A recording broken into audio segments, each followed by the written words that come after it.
नमस्कार, मैं हूं वैभव नाथ शर्मा और आप देख रहे हैं मेरा YouTube channel astro vastu remedies.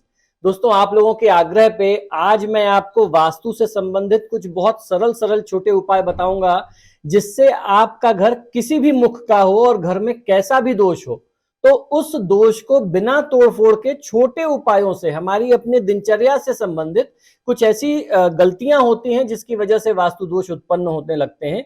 तो हम अपनी लाइफस्टाइल में क्या चेंजेस करें, क्या बदलाव करें जिससे आपका वास्तु दोष दूर हो और आपको अपने जीवन में सुख समृद्धि की प्राप्ति हो। आज हम लोग इसी विषय पर चर्चा करेंगे। किस तरीके से आप नकारात्मक ऊर्जा को अपने घर से हटा सकते हैं बिना तोड़फोड़ और समृद्धि को, सुख को वृद्धि कर सकते हैं, यह समझना बहुत जरूरी है। अक्सर लोगों की शिकायत रहती है कि हमारे घर में पैसा तो बहुत आता है लेकिन टिकता नहीं है, बरकत नहीं होती और पता नहीं पैसा कहां चला जाता है। हो सकता है कि आप भी इस तरह की किसी समस्या से परेशान हो और आप इसका हल कहीं ना कहीं ढूंढ रहे हो और आपको सटीक इसका समाधान ना मिल पा रहा हो। लेकिन वास्तुशास्त्र में इस तरह की कई समस्याओं का, बड़ी बड़ी समस्याओं का बहुत सरल उपाय बताया गया है। अगर आप सावधानी से अपनी लाइफस्टाइल में थोड़ा सा बदलाव करें तो आपको उसका लाभ मिल सकता है। मकान के किसी कमरे में कई बार ऐसा होता है कि अकेले जाने में या सोने में डर भी लगता है, लोगों को बुरे सपने आते हैं एक पर्टिकुलर कमरे में, एक पर्टिकुलर कॉर्नर में। मेरे एक मित्र ने बताया कि वो अपने बेड पे, अपने बेडरूम में दूसरी साइड सोते हैं, जिस तरफ उनकी धर्मपत्नी सोती है, बीच में बच्चा होता है, तो उनको बुरे सपने आते हैं। और जब वो अपनी साइड पर रेगुलर सोते हैं तो उनको कोई दिक्कत नहीं आती। जब जब वो वाइफ की साइड पे सोते हैं तो कई बार उनको जो है बहुत भयंकर सपने आ जाते हैं। इस तरह की समस्याएं लोगों को होती हैं। परिवार में अक्सर खींचातानी चलती रहती है तो इसका कारण भी नकारात्मक ऊर्जा ही होती है। वास्तुशास्त्र में कुछ उपाय बताए गए हैं जिनसे नकारात्मक ऊर्जा को बहुत आसानी से नष्ट किया जा सकता है और शुभत्व में, शुभ ऊर्जा में वृद्धि की जा सकती है। तो छोटे छोटे वास्तु के उपाय हैं जिनसे हम लाभ ले सकते हैं। पहला उपाय क्या है कि घर की जो खिड़कियां होती हैं उनको आपको 24 घंटे में से कुछ मिनट्स के लिए, 10 मिनट, 15 मिनट के लिए खोलना होता है, जिससे जो ऊर्जा उस जगह एकत्रित हो गई है, जो नेगेटिविटी वहां भर गई है, वो दूर हो जाए। क्रॉस वेंटिलेशन होने से, स्वच्छ हवा आने से, ताजी हवा आने से जब हवा बदल जाती है तो ऊर्जा भी वहां की शुभ हो जाती है, सकारात्मक हो जाती है। उत्तर के कमरे में, खासतौर पर उत्तर दिशा का जो कमरा है, या अगर उस जगह कोई खुली जगह है, बालकनी है, तो वहां तुलसी का पौधा लगा करके नियमित उसको जल देना चाहिए।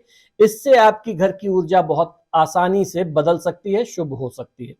घर में पूजा स्थान में नियमित रूप से देसी घी का दीपक जला करके आरती करनी चाहिए। कपूर जलाना चाहिए। दीपक कपूर का हो या देसी घी का हो, उसकी ऊर्जा से नकारात्मक, उसकी एनर्जी से जो भी वहां पे नेगेटिव एनर्जी होती है वह नष्ट हो जाती है। बहुत आसान तरीका, हमारे ऋषि मुनियों ने, हमारी सनातन परंपरा में पुराने काल से यह नियम चलता आ रहा है। लेकिन कई बार क्या होता है कि अपनी व्यस्त दिनचर्या में हमें पूजा आरती का भी मौका नहीं मिलता, जिससे नेगेटिविटी उस जगह पे ज्यादा इकट्ठा हो जाती है। घर के मंदिर में देवी देवताओं पर चढ़ाए गए फूल और हार जो है उसको दूसरे दिन तत्काल हटा देना चाहिए, जिसे हमारे शास्त्रों में निर्माल्य कहा गया है। आपने देखा होगा कि जब किसी की मृत्यु होती है तो डेड बॉडी भी बहुत ज्यादा देर घर में नहीं रखते। उसी तरीके से फूल जब मुरझा जाते हैं तो डेड बॉडी की तरह नेगेटिव एनर्जी रिलीज करते हैं। उनको जितनी जल्दी आप अपने घर से हटाएंगे उतना अच्छा आपके लिए होगा। अनावश्यक वस्तु, सूखे पौधे या सूखे फूलों का गुलदस्ता निराशा को बढ़ाते हैं, इसलिए इन्हें घर से जल्दी ही आपको बाहर कर देना चाहिए।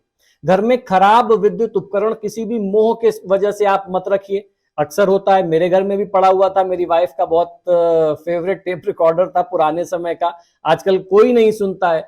बस वो इस उम्मीद में रखा हुआ था कि इसको कभी हम ठीक करा लेंगे, वो कभी हो ही नहीं पाता। आपको अब आज के समय में उसके मैकेनिक नहीं मिलते, उसके पार्ट्स नहीं मिलते। तो ऐसी चीजों से मोह मत रखिए। ऐसी चीजें जो हैं जब तक ये चलती होती हैं तब तक बहुत पॉजिटिव होती हैं, और जब जैसे ये बंद हो जाती हैं, खराब होती हैं, तो डेड एनर्जी ये रिलीज करने लगती है, नेगेटिव एनर्जी रिलीज करने लगती है। तो इनको तुरंत आपको या तो ठीक करा लेना चाहिए अगर ठीक होने की स्थिति में है, और नहीं है तो मोह छोड़ करके इनको घर से तुरंत बाहर कर दीजिए। नियमित साफ सफाई नहीं होने से दीवारों व सामानों पर धूल मिट्टी जम जाती है, जिससे घर में नकारात्मक ऊर्जा ज्यादा बढ़ने लग जाती है, या यूं कहें कि प्रवेश कर जाती है। देवी देवताओं की मूर्तियां उपहार में देना और घर में शोपीस के रूप में सजाना भी ठीक नहीं होता। घर में अनावश्यक फर्नीचर और बड़ी बड़ी आकृतियां रखना सकारात्मक ऊर्जा के संचार में बाधा उत्पन्न करता है, अतः घर में केवल उपयोग की वस्तु ही रखी जानी चाहिए। मैंने कई बार लोगों को समझाया है कि हमारे देवी देवता की मूर्तियां जो हैं वो डेकोरेटिव आइटम्स नहीं है। कई बार आप लोगों के घरों में देखते होंगे कि बड़ी बड़ी गणेश जी की आकृतियां, अलग अलग तरह की गणेश जी की मूर्ति। मैं कई बार आप लोगों को उदाहरण देता हूं कि मैं एक घर में गया था, उनमें जो है घर की बहुओं में आपस में कंपटीशन था गणेश जी की अलग अलग तरह की मुद्रा में आकृति जुटाने की। तो कहीं खड़ी मुद्रा में गणेश जी हैं, वो अपने आप में शुभ नहीं होते, कहीं सोते हुए गणेश जी हैं, वो भी ठीक नहीं है, ऐसे में आलस्य बढ़ता है। तो भगवान का स्थान पूजा घर है, उनको आप वहां रखिए, उनको सजाने के तौर पर इस्तेमाल न करें। अगर ये थोड़ी सी भी सावधानी आप अपने घर में रखेंगे, जो बातें मैंने आपको बताई, तो आपके घर की 90% नेगेटिव एनर्जी, जो नकारात्मक ऊर्जा है, वो बहुत आसानी से दूर हो सकती है। इसमें वास्तु का कोई बहुत बड़ा सिद्धांत नहीं है, कोई तोड़फोड़ की आवश्यकता नहीं है। तो दोस्तों, आशा करता हूं कि शास्त्र से जुड़ी हुई बातें, ज्ञान की बातें जो आपको हमारे YouTube चैनल से प्राप्त होती हैं, वो निश्चित ही पसंद आती होंगी। आप सभी से बार बार आग्रह है कि जब भी आप मेरे वीडियोस देखते हैं तो इनको लाइक और शेयर जरूर करें, और आपने अगर अभी तक मेरे चैनल को सब्सक्राइब नहीं किया तो प्लीज इसे सब्सक्राइब करिए। इसी शुभकामना के साथ कि आपका दिन शुभ हो, मुझे आज्ञा दीजिए और देखते रहिए मेरा YouTube channel astro vastu remedies. जय महाकाल, हर हर महादेव।